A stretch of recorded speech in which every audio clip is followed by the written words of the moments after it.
Selamat berjumpa kembali teman-teman Dharma sekalian di channel Jendela Dharma. Kali ini kita akan membahas tentang nasib dan takdir. Dikarenakan hal ini saya lihat beberapa kali juga saya lihat di YouTube ya sudah pernah dibahas, dan mungkin umat Buddha juga banyak mempertanyakan ya apa itu nasib dan takdir dan bagaimana dalam pandangan Buddhisme ya. Kita akan mulai teman-teman sekalian dari asal kata nasib dan takdir. Nasib berasal dari bahasa Arab dengan asal kata nasib atau nasoba, nasab ya, yang artinya sesuatu yang telah terjadi atau sesuatu yang telah menjadi jatahnya ya. Sesuatu yang telah sampai pada saatnya, yaitu apa yang diterima dan tidak bisa terelakkan lagi. Sedangkan takdir juga berasal dari bahasa Arab, kata takdir ini, yaitu dari qadar, kadar ya, atau qadara, qadaro, yang artinya apa yang telah ditetapkan Tuhan. Jadi sebetulnya nasib dan takdir ini memiliki makna yang sama. Hanya nasib itu biasanya terdengar lebih ke makna umum, yaitu apa yang telah sampai pada kejadiannya. Sedangkan takdir lebih diartikan pada ketetapan Tuhan atas segala yang telah terjadi. Nah, jadi sebetulnya nasib dan takdir itu sama ya, karena sudah sesuatu terjadi, maka tidak bisa ditolak lagi. Nah, sebetulnya ini di dalam Buddhisme ini ada konsep yang mirip ya, atau yang sama, yaitu nasib dan takdir dalam Buddhisme itu sama ya, atau mirip dengan buah karma yang telah matang dan telah dialami. Jadi buah karma yang telah matang dan telah dialami ya, telah terjadi, tidak bisa dihindari, itu mirip dengan konsep nasib atau takdir di agama non-Buddhism ya. Walaupun tentunya ada perbedaan yang besar, nanti ini akan kita bahas ya. Misalnya di sini sebagai pendahuluan, perbedaannya adalah buah karma dalam Buddhisme itu dialami karena adanya karma atau perbuatan yang telah dilakukan ya di masa lampau, yang telah mendapatkan kondisi yang tepat untuk matang ya, mendapatkan kondisi kematangan sehingga tidak bisa dihindari lagi, harus dialami oleh makhluk ya, dialami buahnya ya, dialami buahnya, buah karma. Nah, sedangkan nasib atau takdir dalam agama-agama teisme, yaitu agama-agama penyembah Tuhan, itu dianggap sebagai ketentuan Tuhan, nasib dan takdir itu ya, ketentuan Tuhan secara mutlak. Jadi nasib dan takdir itu dibuat oleh Tuhan, diciptakan oleh Tuhan nasib dan takdir itu, lalu diberikan kepada makhluk-makhluk untuk diterima ya, atau untuk dialami. Ini tentunya perbedaannya sudah mulai terlihat jauh ya teman-teman sekalian. Walaupun kalau sudah terjadinya ya buah karma dengan nasib takdir itu mirip, tidak bisa dihindari ya. Tapi sebab-sebabnya ini jauh berbeda ya. Nah, kita akan bahas dulu konsep nasib dan takdir ini penuh dengan kekalutan, teman-teman. Kalut banget ya. Karena ini muncul banyak pertanyaan yang tidak bisa dijawab ya. Misalnya, apakah yang ditentukan oleh Tuhan itu hanya nasib baik aja, hanya takdir baik aja ya? Bagaimana dengan nasib atau takdir yang buruk? Apakah itu juga ditentukan oleh Tuhan? Misalkan seseorang mengalami perampokan, atau saya akan memberikan suatu contoh yang ekstrim ya ini, tapi banyak terjadi ya. Misal bahkan ada anak yang masih balita loh usianya ya, diperkosa hingga balita tersebut mati karena diperkosa. Apakah nasib atau takdir yang demikian buruk seperti itu yang dialami balita tadi juga ditentukan oleh Tuhan? Karena jelas teman-teman ada konsep ajaran ya di agama-agama penyembah Tuhan itu, teisme itu, bahwa tidak ada satupun yang terjadi di alam ini, termasuk dikatakan ya, jatuhnya dedaunan yang kering dari pepohonan, yang terjadi bukan atas kehendak dan izin Tuhan, itu nggak ada. Jadi setiap daun yang kering yang jatuh dari pohon itu jatuhnya karena takdir Tuhan, karena ketetapan Tuhan. Jadi tidak ada segala sesuatu yang terlewat dari ketetapan Tuhan. Maka kembali lagi, seseorang mengalami perampokan atau bahkan ada anak yang masih balita diperkosa hingga mati. Apakah nasib buruk seperti itu adalah kehendak Tuhan dan ditentukan oleh Tuhan? Ini suatu pertanyaan yang ekstrim tapi perlu dijawab, ya, fundamental sekali ini ya untuk menguji konsep nasib dan takdir yang konon ditentukan oleh Yang Maha Kuasa, oleh Tuhan. Nah, teman-teman sekalian, jika pada contoh ekstrim tadi ada anak balita yang diperkosa hingga mati itu bukan kehendak Tuhan katakanlah, dan terjadi bukan atas izin Tuhan, berarti ada banyak hal dong kalau begitu yang ternyata terlepas dari kuasa dan izin Tuhan telah terjadi. Artinya Tuhan tidak benar-benar maha kuasa. Karena ada banyak hal terjadi di luar izin Tuhan. Misal tadi ya, karena ngeri nih, karena misalnya seseorang yang beragama non-Buddhis, dia seorang beragama teisme penyembah Tuhan. Dikasih pertanyaan tadi, dia merasa ngeri hatinya. Lalu dia berkata, enggak dong, balita yang diperkosa hingga mati itu bukan kehendak Tuhan itu, enggak mungkin lah katanya. Enggak mungkin itu izin Tuhan. Nah, kalau memang demikian artinya berarti ada sesuatu kekejaman, kejahatan terjadi di luar kendali Tuhan. Berarti Tuhan tidak bisa mengendalikan seluruhnya. Tuhan tidak benar-benar maha kuasa. Kan begitu. Lalu teman-teman sekalian, jika anak balita yang diperkosa hingga mati itu memang mengalami nafsi buruk, takdir buruk itu memang atas kehendak Tuhan, ya, sesuai ajaran di agama teisme, ya, sesuai kehendak Tuhan dan atas izin Tuhan. Lalu mengapa Tuhan mengizinkan hal yang demikian benar-benar kejam ya terjadi? Bukankah Tuhan itu konon maha kasih dan maha penyayang? Mengapa membiarkan anak balita diperkosa hingga mati? Kenapa Tuhan tidak mencegahnya? Padahal Tuhan mampu mestinya. Ya kan? Malah mengizinkannya. Ya, bahkan disebut itu kehendak Tuhan juga gitu kan. Ini akan membuat kalut ini ya. Para penganut agama teisme itu kalut kalau ditanya seperti ini. Emosinya langsung muncul ya, kalut ya. Nah, biasanya teman-teman sekalian, ada juga tapi jawaban atas pertanyaan tadi yang saya lihat itu berupa respon normatif atau bahkan respon yang sifatnya berkelit. Ya. Karena itu saya sebut ini kekalutan konsep nasib dan takdir.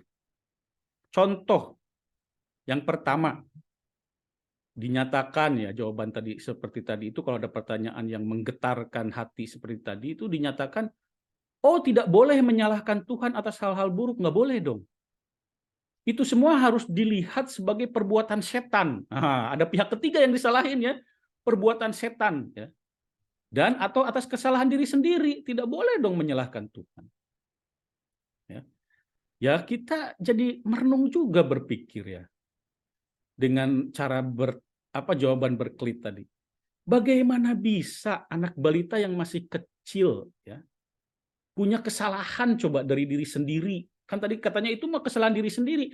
Emang bisa anak balita dianggap sudah punya kesalahan dari diri sendiri yang layak dibalas kesalahannya itu, dosanya itu ya, dosa ini bukan dosa mula cita kayak di Buddhis ya.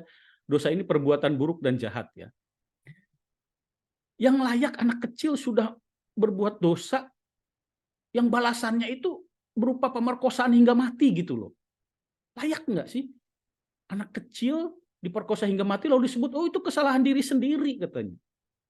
Layak nggak? Ya. Jika itu disebut, oh itu perbuatan setan kalau begitu. Kembali teman-teman sekalian. Kenapa Tuhan tidak punya daya upaya untuk mencegah hal kejam itu terjadi? Kenapa setan dibiarkan berbuat hal yang sangat mengerikan seperti itu? Bukankah Tuhan Maha Kuasa? Bukankah Tuhan Maha Kasih dan sayang? Iya kan? Wah, makin gelisah nih para penyembah Tuhan kalau diskusi seperti ini, batinnya gelisah. Karena memang sekali lagi konsep nasib dan takdir itu penuh kekalutan, nanti akan kita lihat. Yang kedua, cara berkelitnya berkata, segala penderitaan orang yang beriman ya, beriman kepada Tuhan, mengalami kejahatan dan keburukan ya, seperti tadi misalnya diperkosa ya, dirampok di dunia ini, tenang aja katanya, akan dibalas kok dengan kebahagiaan hidup di surga nanti. Jadi anak kecil misalnya, yang tadi diperkosa sampai mati, akan dibalas dia masuk surga langsung katanya. Bahkan tanpa perhitungan, artinya nggak ditimbang lagi perbuatan baik dan buruknya, toh dia masih kecil ya kan. Jadi akan diganti dengan kehidupan surga katanya. Seperti itu. Kalau memang itu benar teman-teman sekalian. Kenapa orang-orang yang menyembah Tuhan itu juga diajarkan meminta kebaikan hidup di dunia ini? Yang sebetulnya kehidupan enak di dunia ini, yang baik di dunia ini kan tidak seberapa dibanding kebahagiaan surgawi. Betul nggak? Surgawi itu kan berlipat-lipat kebahagiaannya. Bukankah jika demikian mestinya semakin menderita di dunia ini jadi korban ya? Orang baik atau balita yang belum punya dosa dirampok, dianiaya, diperkosa, harus bersyukur dong. Karena toh bakal dapat imbalan atau ganti di surga nanti berupa kebahagiaan berlipat. Kan begitu. Tapi kan kenyataannya menjerit, menyesali, bersedih, ya kan? Seperti itu. Jadi ini konsep-konsep kalut yang kalau di Buddhism itu ini tidak jelas duduk logismenya. Kalau Buddhism itu kan suatu pemikiran logis. Ya. Nah, kalau seperti ini, konsep nasib dan takdir, ini logismenya nggak kena, teman-teman. Hanya adanya respon normatif, berkelit, dan tampak dibuat-buat jawabannya. Untuk menenangkan aja. Tidak benar-benar jawaban yang berupa solusi, seperti itu. Ya.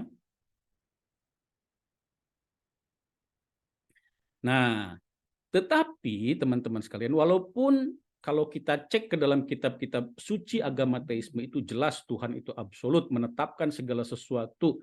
Bahkan tadi ada daun-daun yang kering pun terjatuh tidak lepas dari izin Tuhan. Tapi pada kenyataannya memang ya banyak pandangan-pandangan tentang nasib dan takdir ini di antara umat mereka, setidaknya ada 3. Yang pertama, memang mereka menyatakan bahwa semua itu atas kehendak Tuhan. Manusia itu tidak memiliki daya upaya.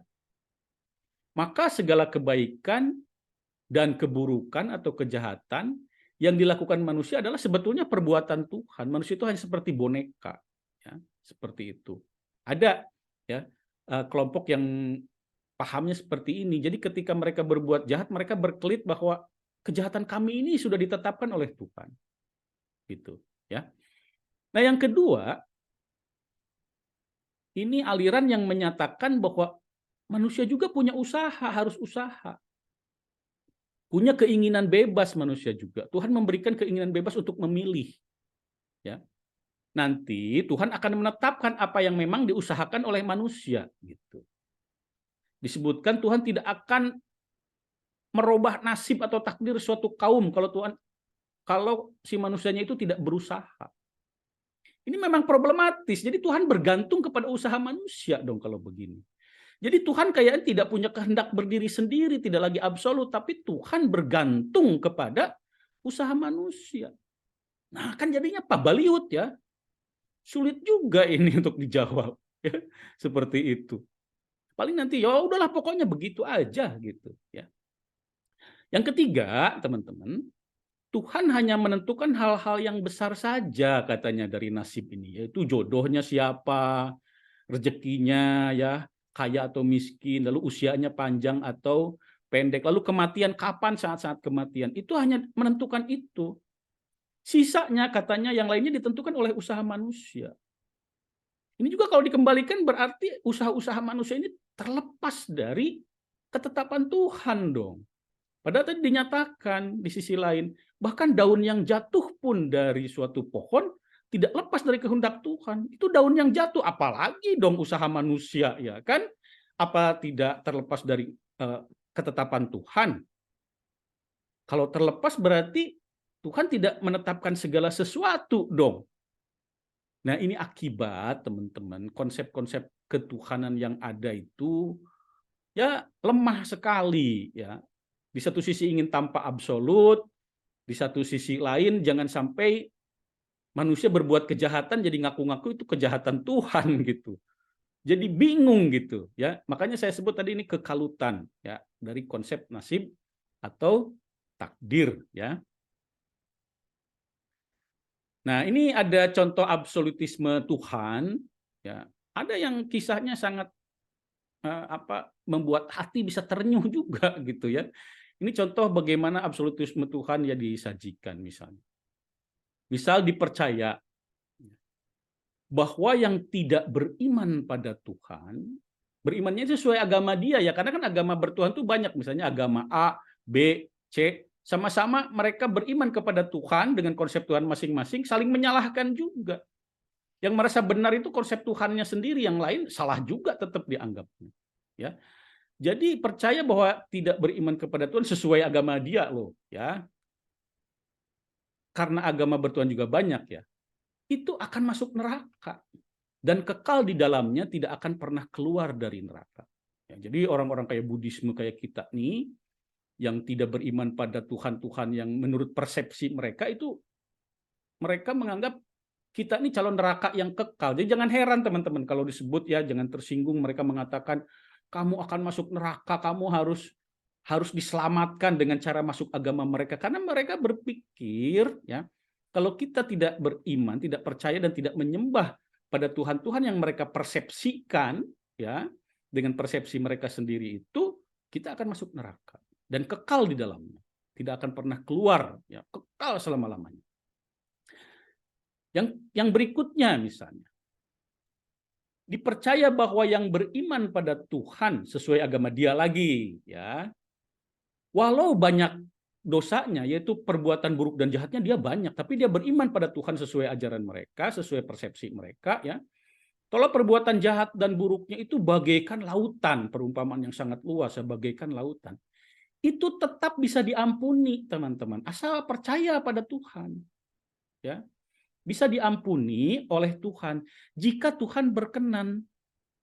Jadi benar-benar bisa, pokoknya diampuni tanpa alasan ya, mau-mau Tuhan kan maha kuasa ya. Tapi bisa juga kalau Tuhan tidak mengampuni, tidak langsung mengampuni ya, perbuatan buruk dan jahatnya itu nanti katanya setelah kematian dicuci dulu ya dosa-dosanya itu, dicucinya itu dalam bentuk dia dimasukkan dulu ke dalam neraka ya. Kalau umat Buddhis suka ada yang mirip-mirip, katanya karma buruknya biar habis dulu ya, walaupun tidak tepat itu ya. Itu mirip ya. Jadi dibersihkan dulu, dia dimasukkan ke dalam neraka. Setelah mencukupi waktu yang lama di dalam neraka, setelah perbuatan buruk dan jahatnya dapat balasan yang pedih, dianggap bersih, maka orang yang beriman pada Tuhan tadi akan dipindahkan ke dalam surga dan kekal di dalamnya. Jadi kekal di dalam surga itu kekal abadi, seperti kekalnya Tuhan jadinya.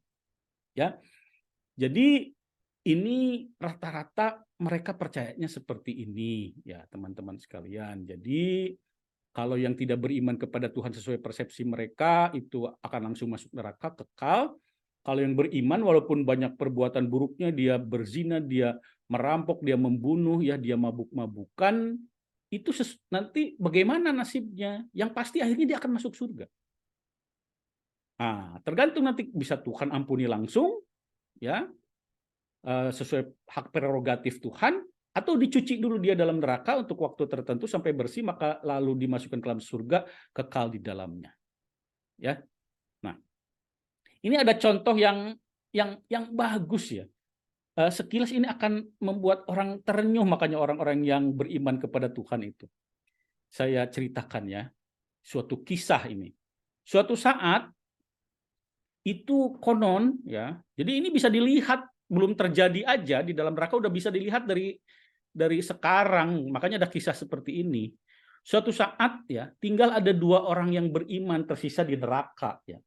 Nah, walaupun neraka penuh, sisanya itu orang-orang yang tidak beriman kepada Tuhan, mungkin dianggapnya orang-orang seperti kita lah, ya, yang agama Buddha ini penghuni neraka, misal gitu ya. Nah, yang berimannya itu tinggal 2, dan ini berimannya sesuai agama mereka. Kalaupun beriman kepada Tuhan, agamanya tetangga, disamakan sama kita, ya, tetap juga di dalam neraka gitu, ya kan. Jadi ada 2 orang yang beriman tersisa di neraka, ya, beriman sesuai agama mereka. Lalu yang pertama itu ditanya sama Tuhan itu, apa dia ingin masuk surga kamu, katanya. Lalu dia menjawab, jawabannya indah teman-teman. Atas kasih sayang Tuhan, saya mohon masuk ke dalam surga. Nah, maka Tuhan mengasihinya dan mengampuni sisa-sisa dosa dia dimasukkan ke dalam surga saat itu juga. Tapi yang kedua itu tidak menjawab teman-teman. Dia diem aja pas ditanya tadi apakah dia masuk surga. Lalu ditanya lagi sama Tuhan, kenapa kamu terdiam? Lalu si orang kedua ini menjawab, saya malu Tuhan, dosa saya ini tidak terhingga banyaknya. Saya malu apa saya ini layak masuk surga gitu. Ya. Mendengar jawaban itu, lalu Tuhan tersenyum katanya gitu ya.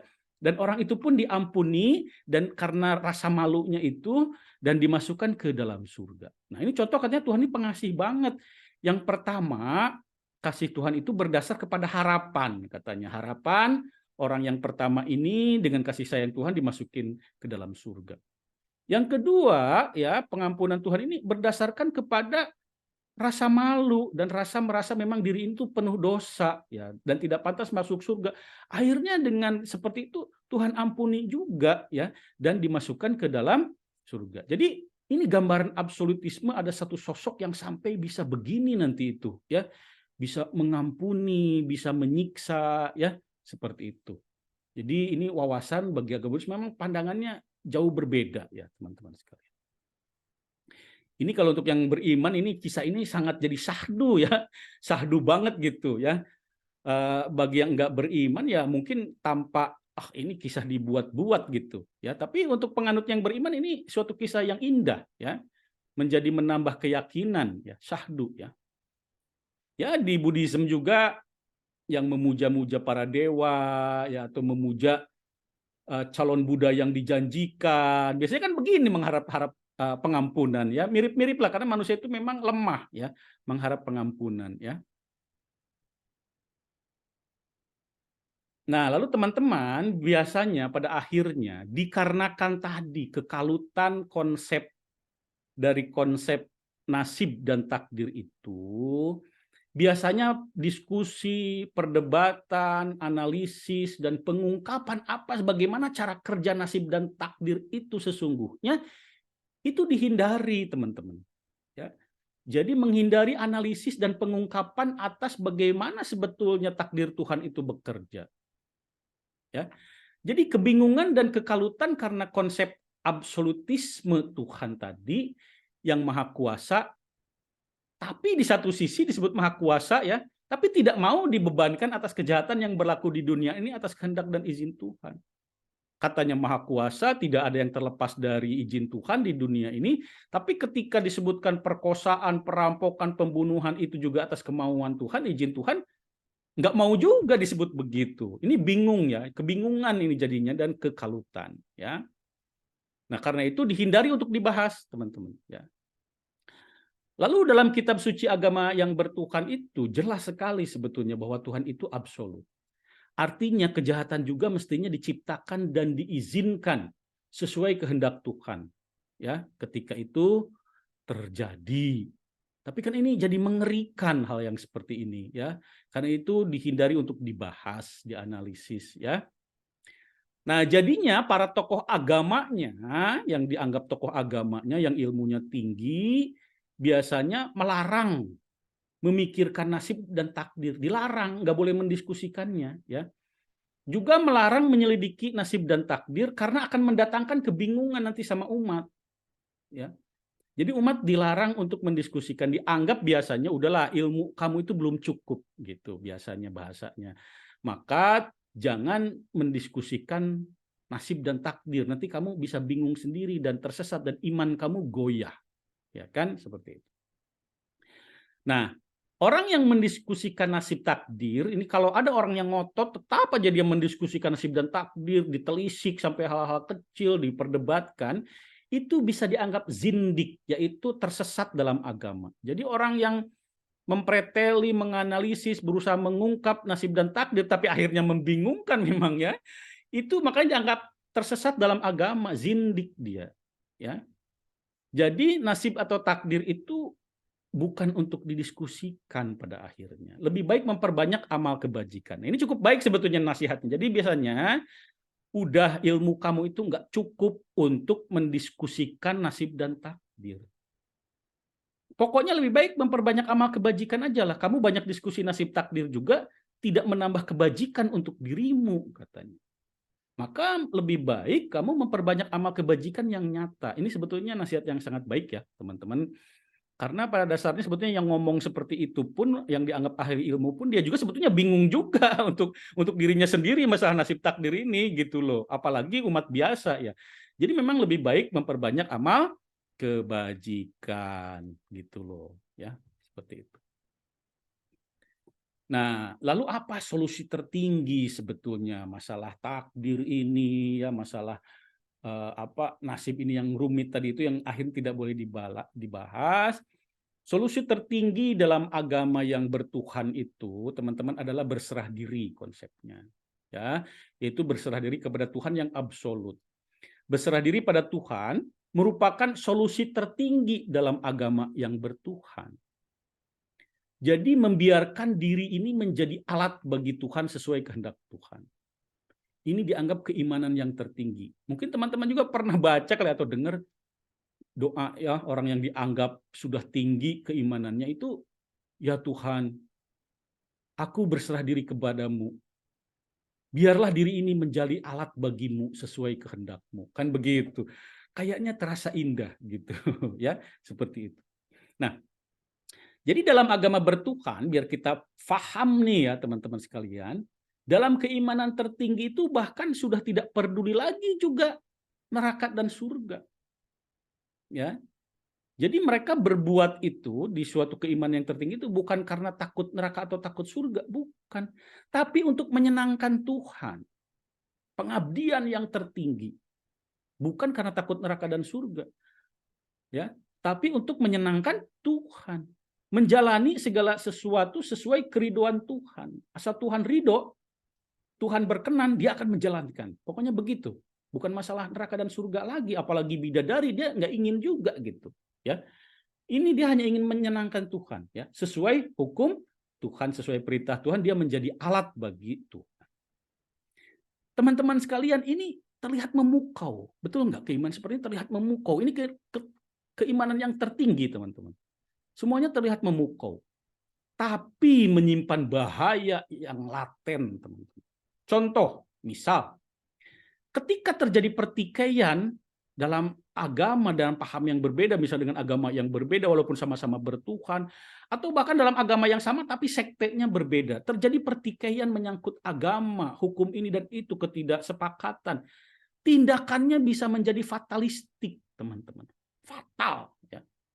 Yaitu menghalalkan pembunuhan, bahkan pembantaian terhadap pihak-pihak yang dianggap menentang Tuhan. Kan dia punya persepsi sendiri, oh ini tidak sesuai dengan kehendak Tuhan. Tuhan ini begini dan begitu, dia sesat gitu. Kata lawannya yang disebut sesat sama juga, dia kan punya persepsi tentang Tuhan juga. Kamu yang sesat justru gitu ya. Jadi para orang-orang yang sama, misalnya pihak A dan B ini sama-sama berserah diri pada Tuhan. Tapi saling bunuh-bunuhan dan saling membantai. Karena dia yakin apa yang dia lakukan, pembunuhan itu dianggap kehendak Tuhan. Hamba Tuhan hanya menjalankan pembunuhan sesuai kehendak Tuhan. Ini berbahaya bagi agama. Ini permusuhan terhadap Tuhan. Ya. Demi kejayaan Tuhan, maka kita harus musnahkan mereka. Itu bahayanya, teman-teman. Dari kaum yang tampaknya saleh berserah diri ini, jika sudah terjadi pertikaian, itu bisa fatalistik, teman-teman. Ya, contoh-contoh yang mungkin agak lucu ya, misalnya dua negara yang bertetangga bahkan agamanya sama ya, mungkin ada sektenya berbeda ya, saling menyerang dengan rudal apa. Tentara di negara A sebelum pergi untuk membantai musuhnya berdoa kepada Tuhan agar dia dilindungi, agar musuhnya dibantai, padahal musuhnya itu punya istri dan anak, ya. Si musuhnya sama juga doanya, semoga dimenangkan, dan musuh yang tadi ya di negara lawannya itu dikalahkan dan dimusnahkan demi kejayaanmu, wahai Tuhan, ya. Padahal mereka itu juga musuhnya itu punya keluarga juga ditunggu, ya kan, seperti itu. Nah, inilah bahayanya teman-teman ketika kita menganggap ada sosok yang absolut di luar sana, ya. Tapi sebetulnya konsepnya tidak pernah terurai dengan jelas, ya. Tentang tadi saja nasib dan takdir itu sampai sekarang tidak pernah terurai dengan jelas, tidak boleh dibahas. Ya, masih baguslah. Yang penting kamu berbuat baik seperti itu. Walaupun ini ada bahaya laten yang ini sangat luar biasa, ya. Seperti yang saya terangkan barusan, teman-teman sekalian. Nah, teman-teman sekalian, kita bersyukur Yang Mulia Buddha yang tercerahkan telah mengungkap dan menerangkan hukum karma kepada kita semua. Bagaimana perbuatan makhluk-makhluk akan berbuah berupa kelahiran kembali, berupa kejayaan dan keterpurukan dalam menjalani kehidupan, berupa kebahagiaan dan kesakitan dalam menjalani kehidupan, dan berupa perolehan dan juga kehilangan dalam menjalani kehidupan. Apa yang dialami seluruh makhluk, bukan manusia saja loh teman-teman, merupakan buah perbuatan makhluk-makhluk dalam lingkaran kelahiran kembali yang sudah tidak terhingga. Akumulasi karma, ya, atau akumulasi perbuatan membentuk buah karma yang menjadi formasi atau menjadi bentukan-bentukan jasmani maupun batin dalam proses kelahiran kembali, ya. Yang kemudian setelah terlahir kembali, batin juga bereaksi atas pengalaman-pengalaman nanti yang menyentuh di 6 pintu indria. Mata, telinga, hidung, kan bereaksi kita, ya kan? Membentuk karma atau perbuatan baru yang nantinya kelak kembali akan berbuah pada kondisi yang sesuai, ya. Jadi pada agama-agama bertuhan dipercaya bahwa kehidupan ini adalah kehidupan yang pertama loh teman-teman. Yaitu Tuhan menciptakan manusia pertama, ya. Misal dari tanah liat konon, tanah liat dibentuk, ya, untuk menjadi manusia pertama, lalu ditiupkan ruh atau jiwa ke dalam tanah liat tersebut dan jadilah manusia yang hidup. Selanjutnya manusia berkembang biak, ya, manusia-manusia selanjutnya, keturunan manusia yang pertama, ya, dengan cara ruh ditiupkan oleh Tuhan ke dalam zigot di rahim seorang ibu, ya. Zigot ini campuran antara sel telur dan sperma, ya. Lalu kehidupan berikutnya itu hanya ada satu kali lagi, yaitu kehidupan setelah kematian dari kehidupan yang ini, ya. Dan hanya ada dua pilihan antara masuk surga atau masuk neraka yang nantinya dianggap kekal tanpa akhir. Ya, walaupun sebetulnya ada tahapan-tahapan kecil, ya, setelah meninggal itu katanya di alam kubur dulu, ya, menunggu sampai kiamat di alam kubur, nanti di alam setelah kiamat hancurnya alam ini dibangkitkan dan lain-lain. Tapi pada akhirnya dianggap satu kehidupan lagi, yaitu surga atau neraka nanti pada akhirnya, dan kekal di surga atau kekal di neraka. Sedangkan dalam Dharma Buddhisme, ya, sebelum kehidupan ini realitasnya itu telah banyak kehidupan sebelumnya sebetulnya dilalui oleh makhluk-makhluk. Kehidupan berikut, ya, setelah kehidupan yang ini, apakah itu surga atau neraka, ya, atau alam lain, bahkan kalau di Buddhisme ada alam binatang, alam hantu, ya, itu juga tidak kekal kalau di Buddhisme. Akan ditinggalkan juga surga dan neraka itu pada akhirnya dan mulai kehidupan yang baru atau kelahiran kembali yang baru. Karena jelas di Buddhisme itu bahwa surga itu dan neraka itu alam juga, terdiri dari materi juga, dan materi itu semuanya tidak ada yang kekal, ya, seperti itu teman-teman. Walaupun ya ada jawabannya juga di agama yang bertuhan itu, kenapa neraka dan surga kekal? Karena kekalnya itu dikekalkan oleh Tuhan. Kan Tuhan itu berkuasa, ya. Jadi karena saking berkuasanya Tuhan membuat surga dan neraka juga kekal. Seperti itu dianggapnya perbedaannya, teman-teman sekalian, ya. Jadi yang masuk neraka ini, ya, kalau di agama yang bertuhan itu karena perbuatan jahatnya, ya. Tapi ada juga dari mereka, ya, perbuatan jahat kami ini kan diizinkan sama Tuhan. Tuhan kalau mau kan mencegah kejahatan kami ini, kan begitu. Jadi pusing sendiri ya teman-teman sekalian ya. Nah, teman-teman, apa yang harus kita lakukan di Buddhism? Kita harus penuh perhatian atas perbuatan kita sendiri, karma kita sendiri, dan buahnya ya teman-teman sekalian. Apapun yang kita alami dalam hidup ini adalah buah karma kita sendiri. Tidak ada sosok maha kuasa yang ikut campur atas nasib atau takdir yang makhluk-makhluk terima, ya.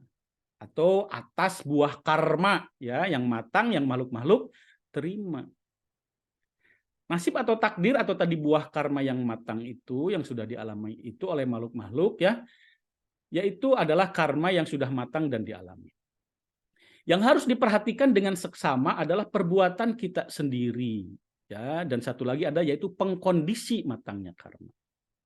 Suatu perbuatan atau karma untuk matang itu perlu kondisi yang tepat, teman-teman sekalian ya. Misal pergaulan buruk misalnya, itu pengkondisi karma buruk berbuah, teman-teman. Sedangkan pergaulan yang baik dengan teman-teman yang baik akan menjadi pengkondisi karma baik berbuah. Juga tempat-tempat yang rawan, yang banyak kejahatan atau banyak binatang buas bisa merupakan pengkondisi terjadinya peristiwa buruk, teman-teman. Ini harus hati-hati ya. Sedangkan tempat-tempat yang baik seperti wihara ya, bergaul dengan orang-orang yang baik ya, itu pengkondisi untuk matangnya karma baik. Dan kita bisa menjadi rajin berdana, menjaga moralitas ya. Jadi rajin berdana kan karma baru, menjaga moralitas karma baru. Tapi karma baru itu juga teman-teman merupakan kondisi juga ya bagi matangnya karma-karma di masa lampau. Nanti ini akan kita bahas di masa yang akan datang ya. Jadi rajin berdana, menjaga moralitas merupakan kondisi ya, dan sekaligus sebagai perbuatan yang harmonis untuk mengkondisikan karma-karma baik yang telah terbuat di masa lampau untuk terpancing untuk berbuah di saat ini, teman-teman sekalian. Baik teman-teman, begitu menariknya Buddhisme itu ya sangat realistis, sangat logis ya, sesuai dengan realitas ya. Kita bersyukur menerima berita yang baik dari Yang Mulia Buddha ya. Maka mari kita kaji Buddhism teman-teman sekalian. Sadu, sadu, sadu. Terima kasih teman-teman sekalian.